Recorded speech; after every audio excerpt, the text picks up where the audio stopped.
Imagine a bullied high schooler cursed by a ghost granny, then turning into a jaw-snapping, lightning-fast monster who bites off demon fingers and outruns cars. That's Okarun in Dandadan. Stick around, because by the end of this video, you'll see why he might be the single most OP protagonist in anime right now.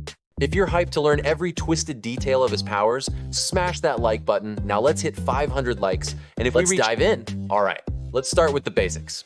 Ken Takakura. Yeah, named after the legendary Japanese actor, but everyone calls him Okarun because Momo didn't want to be reminded of her celebrity crush every time she said his name. This dude was literally the definition of a loner, getting bullied at school, zero friends, spending his time obsessing over aliens and conspiracy theories. But here's the thing that sets Okarun apart from your typical shonen protagonist. He was already kind of impressive before getting his powers. The manga mentions he had a 5.8 second 50-meter sprint time, which is actually insane for a regular high schooler. Like, that's semi-professional athlete level speed. So when people say he was weak before his transformation, that's not entirely accurate. Now, here's where things get interesting. Okarun's whole power origin story is probably one of the most bizarre in anime history. Picture this. He goes to a haunted tunnel to prove ghosts exist to Momo, encounters Turbo Granny, this ancient yokai who's basically the spirit of an old lady that runs faster than cars, and she literally steals his kintama after cursing him.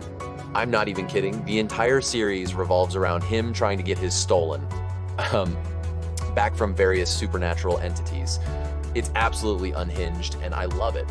But here's the crazy part. By getting cursed, Okarun inherited Turbo Granny's insane abilities. Initially, he couldn't control it at all. The transformation would just take over his body, turning him into this hunched, animalistic creature with white hair, red streaks, and this terrifying jaw mask with multiple teeth. His whole personality would flip too, going from shy and nervous to this depressed, apathetic dude who says yo at the end of every sentence. Let's talk about what this transformation actually does to his body, because it's genuinely terrifying. When Okarun goes full Turbo Granny mode, his hair flares up and turns white with those iconic red streaks. He gets these thick vertical lines across his eyes and that jaw mask I mentioned, which isn't just for show.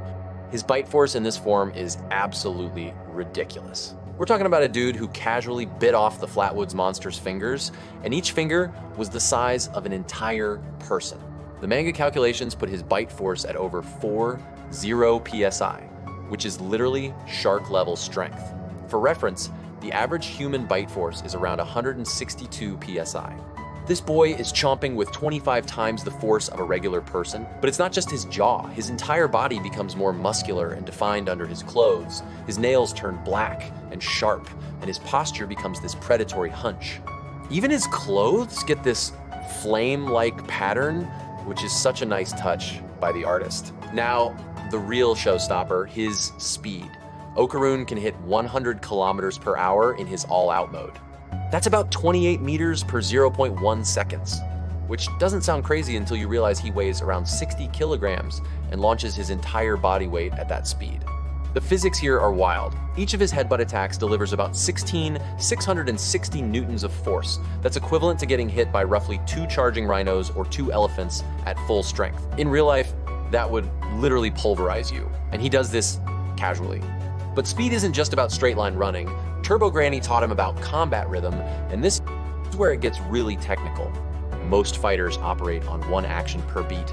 The Evil Eye, one of the most powerful yokai in the series, operates on 4 actions per beat. Okarun trained to do 5 actions in that same time frame. Imagine trying to track someone who can throw 5 different attacks in the time it takes you to throw one.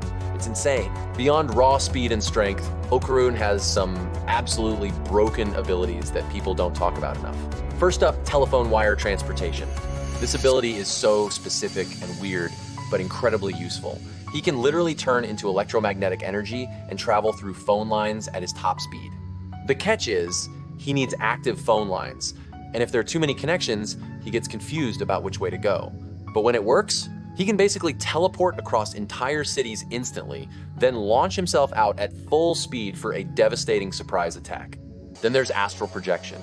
Okarun can separate his spirit from his body completely, becoming invisible to anyone without spiritual awareness and gaining the ability to fly. The downside? If he stays separated too long, the connection between his spirit and body weakens, and he might not be able to return.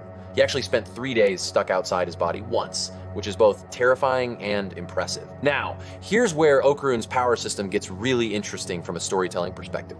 Unlike typical shonen protagonists who can just power up indefinitely, Okarun has hard limits that create real tension in fights. Originally, he could only go all out twice before his human body gave out completely. After that, he'd be practically immobilized, basically a sitting duck. This limitation forced him to be incredibly strategic in battles. He couldn't just brute force his way through problems, he had to think tactically about when and how to use his power. The reason for this is actually pretty logical. Human bodies aren't designed to handle the supernatural speed and force of a yokai. Every time he transforms, he's basically pushing his body beyond its physical limits. Through training, he eventually overcame some of these limitations, but they never completely disappeared. What I absolutely love about Okarun's character development is how much effort he puts into mastering his abilities. Unlike some protagonists who just naturally get stronger through plot armor, Okarun actually trains. Turbo Granny herself becomes his mentor, teaching him proper combat techniques and how to maximize his power within his limitations. He does 100-rep workouts, squats, push-ups, extensions, constantly running and building his baseline human strength so he can better handle his yokai transformation. The character growth is real too. He starts as this insecure, bullied kid who can barely make eye contact with people. But as he gets more comfortable with his powers and builds genuine friendships, especially with Momo, he develops real confidence and leadership skills. By the later arcs, he's taking on some of the most dangerous yokai and aliens in the series. So just how strong is Okarun compared to other characters in Dandadan? Well, he's consistently ranked as the strongest human with spiritual abilities in the series. He's defeated the Evil Eye, one of the most powerful yokai that even Turbo Granny was wary of. He's taken down multiple alien threats, including the space globalists who were literally trying to invade Earth. What makes him truly special isn't just raw power though, it's his growth mindset and tactical thinking. He turned what could have been a simple power fantasy into something much more complex and interesting. And that's Okarun in a nutshell, guys. From bullied high schooler to supernatural powerhouse with a curse that's both a blessing and a burden. The dude's character development is genuinely one of the best I've seen in recent manga, and his power system strikes this perfect balance between being incredibly strong but still having meaningful limitations. What do you think? Is Okarun the most interesting shonen protagonist right now? Drop your thoughts in the comments below. And remember, if we hit 500 likes, doing that complete yokai transformation breakdown video. So smash that subscribe button, hit the bell for notifications, and I'll catch you in the next one. Peace!